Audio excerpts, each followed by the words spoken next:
یہ عورتیں جتنی ہیں یہ سب پہلے مرد تھیں، انہوں نے کسی لڑکی کو غلط نظر سے دیکھا ہوگا تب ان کو لڑکی کا جنم ہوا ہے۔ مفہوم مخالف، اگر دنیا میں کوئی کسی لڑکی پر غلط نظر نہ ڈالے تو لڑکی پیدا ہی نہیں ہوگی۔ پھر پوچھو گی نسل کیسے بڑھے گی، معاشرہ کیسے پروان چڑھے گا؟ غور سے دیکھا جائے تو یہ شکشا، یہ تعلیم عقل میں آنے والی نہیں ہے، عقل میں آنے والی نہیں ہے۔ اس کے علاوہ ذرا اس سزا کو دیکھیے،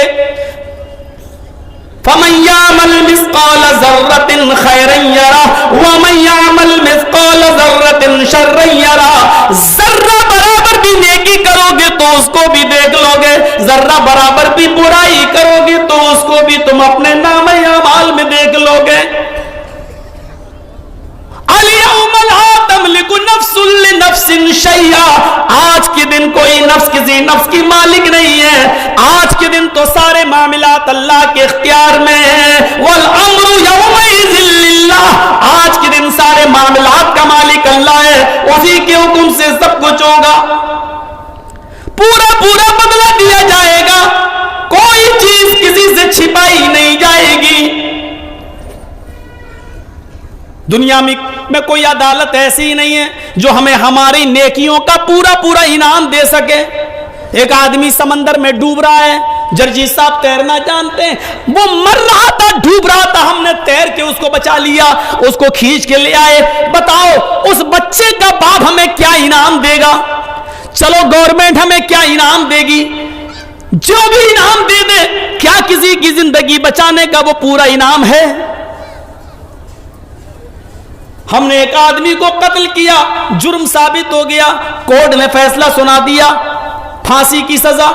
جرجی صاحب نے 20 مرڈر کیے ہیں، 20 قتل کیے ہیں، کورٹ میں 20 مرڈر ثابت ہو گئے، کورٹ سے فیصلہ ہوا پھانسی کی سزا۔ ایک قتل کیا تب بھی پھانسی، 20 قتل کیا تب بھی پھانسی۔ مجھے بتاؤ کہ گورنمنٹ نے، کورٹ نے ہمیں جو پھانسی کی سزا دی ہے یہ ایک قتل کی دی ہے، ہم نے تو 20 قتل کیے، ابھی 19 قتل کی سزا باقی ہے، یہ کون دے گا؟ کیا دنیاوی کورٹ ہمیں ان 19 قتلوں کا بدلہ دے سکتی ہے؟ کیا اس کی سزا دے سکتی ہے؟ نہیں۔ اس لیے ایک دن ڈے آف ججمنٹ ماننا پڑے گا، ایک دن فیصلے کا دن ماننا پڑے گا، اسی کو قرآن کہتا ہے مالک یوم الدین، وہ قیامت کے دن کا پورا پورا مالک ہے۔ دنیا میں اگر تم نے کسی کے ساتھ نیکی کی ہے اور کوئی تمہیں اس نیکی کا پورا بدلہ نہیں دے سکا تو اللہ تمہیں جنت میں اس کا بدلہ دے گا۔ اگر تم نے 20 100 قتل کیے ہیں، ایک قتل کی سزا دنیا میں ملی، ابھی 99 قتل کی سزا باقی ہے جو تمہیں اللہ رب العالمین دے گا۔ اس لیے فیصلے کا ایک دن تمہیں ماننا پڑے گا۔ اب جب فیصلے کا دن ماننا ہے تو تمہیں یہ بھی ماننا پڑے گا کہ مرنے کے بعد انسان نہ کتا بنے گا، نہ بلی بنے گا، نہ چوہا بنے گا، نہ بندر بنے گا، بلکہ وہ پنہ مانی پھر جن مانی وجود میں آنا، وہ دوبارہ وجود میں آئے گا۔ اس پنرجن کو ہم بھی مانتے ہیں۔ قرآن بھی کہتا ہے کہ مرنے کے بعد تمہیں دوبارہ زندہ کیا جائے گا۔ اَيَحْسَبُ الْإِنسَانُ أَن يُتْرَكَ سُدًى أَلَمْ يَكُ نُطْفَةً مِّن مَّنِيٍّ يُمْنَىٰ ثُمَّ كَانَ عَلَقَةً فَخَلَقَ فَسَوَّىٰ فَجَعَلَ مِنْهُ الزَّوْجَيْنِ الذَّكَرَ وَالْأُنثَىٰ أَلَيْسَ ذَلِكَ بِقَادِرٍ عَلَىٰ أَن يُحْيِيَ الْمَوْتَىٰ۔ اے میرے بندے، کیا تو یہ سمجھتا ہے کہ تجھ سے حساب و کتاب نہ لیا جائے گا، ایسے ہی چھوڑ دیا جائے گا، مرنے کے بعد تمہیں دوبارہ زندہ نہ کیا جائے گا؟ نہیں نہیں۔ الم یکن نطفۃ من منی یمنیٰ، کیا تو شروع میں حقیر اور ذلیل پانی کا قطرہ نہ تھا؟ کیا تو شروع میں ایک پانی کی بوند نہ تھا جو رحم مادر تک پہنچائی گئی؟ ثم کان علقۃ فخلق فسویٰ، مختلف مراحل سے گزار کر جیتا جاگتا انسان بنا دیا۔ اسی پانی کے قطرے سے اللہ نے تیرے انگلیوں کے پور بنائے، اسی پانی کے قطرے سے تیرے ناخن بنائے، اسی پانی کے قطرے سے تیری انگلیاں بنائی، تیری ہتھیلی بنائی، تیرا کلائی بنائی، تیری باہیں بنائی، تیرا پیر بنایا، تیری پنڈلی بنائی، تیرا پیٹ، تیرا لیور، تیرا گردہ بنایا، تیرا دماغ بنایا، دماغ میں ہزاروں تاروں کا کنیکشن ڈال کر 2 چمکتے ہوئے ٹیوب لائٹ آنکھوں کی شکل میں ہم نے تمہیں دیے. یہ سارے کام ہم نے کیے. تیری ماں کھانا کھا رہی تھی اور اللہ تیری ماں کے پیٹ کے اندر تیرا پیر بنا رہا تھا. تیری ماں سو رہی تھی, اللہ تیری ماں کے پیٹ کے اندر تیرا سر, تیرا دماغ بنا رہا تھا. تیری ماں اپنے کاموں میں مصروف تھی, اللہ اپنی کاریگری کر رہا تھا. کتنی بے غیرتی ہے. اوہ, دلی سے اپنی بیوی کے لیے ایک ساڑی بھیجنے والا اپنے گاؤں کے آدمی کے ذریعے ایک ساڑی بھیجتا ہے. ساڑی لانے والا جب تمہاری بیوی کو ساڑی دیتا ہے, بیوی اپنے شوہر کے بجائے اس ساڑی لانے والے کی تعریف کر دیتی ہے, اسی کے لیے اپنا دل کھول دیتی ہے. شوہر کو پتا چلتا ہے کم بخت ساڑی میں نے دی, دل اس کو دے رہی ہے. ساڑی میں نے بھیجی, دل کا دروازہ اس کے لیے کھول رہی ہے.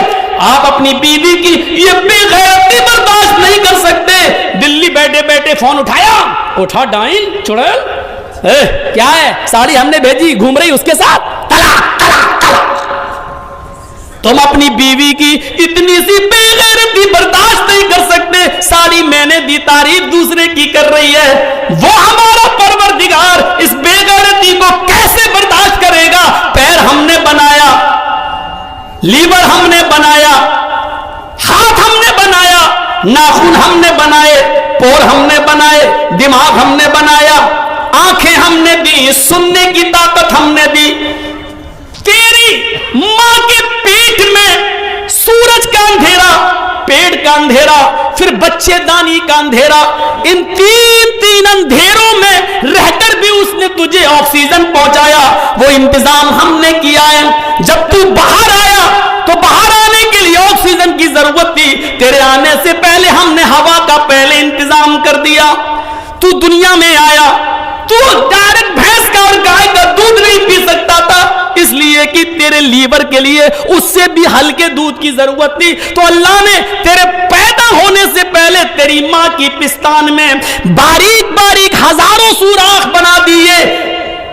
ہزاروں سوراخ اس لیے بنائے کیونکہ تو بچہ ہے, چوسے گا, ماں کی پستان میں اپنا منہ لگائے گا تو اس سے اتنا ہی دودھ آئے جتنا 2-3 بوند تو کھینچ سکے اور تیرا لیور اس دودھ کو ہضم کر سکے. اگر وہ چھوٹے چھوٹے سوراخ اللہ پستان میں نہ بناتا تو پورا گھوٹ بھی کھینچ سکتا تھا اور پی سکتا تھا, جو تیرے لیے نقصان دہ ہوتا, تیرے لیور کے لیے نقصان دہ ہوتا. اللہ نے تیری ماں کے پستان میں دودھ پہلے بھر دیا ہے, دودھ پستان میں چھوٹے چھوٹے سوراخ بھی بنا دیے تاکہ تو اتنا ہی دودھ اپنی ماں کی پستان سے حاصل کر سکے جتنا تیرا لیور برداشت کر سکتا ہے, جتنا تیری آنتیں برداشت کر سکتی ہیں. یہ سارے کام ہم کرے ہیں. اور جب باہر بچہ پیدا ہو جائے تو کہہ دو اجمیر والے نے دیا, بدایوں والے نے دیا, کچھوجا والے نے دیا, فلاں پیر صاحب نے دیا.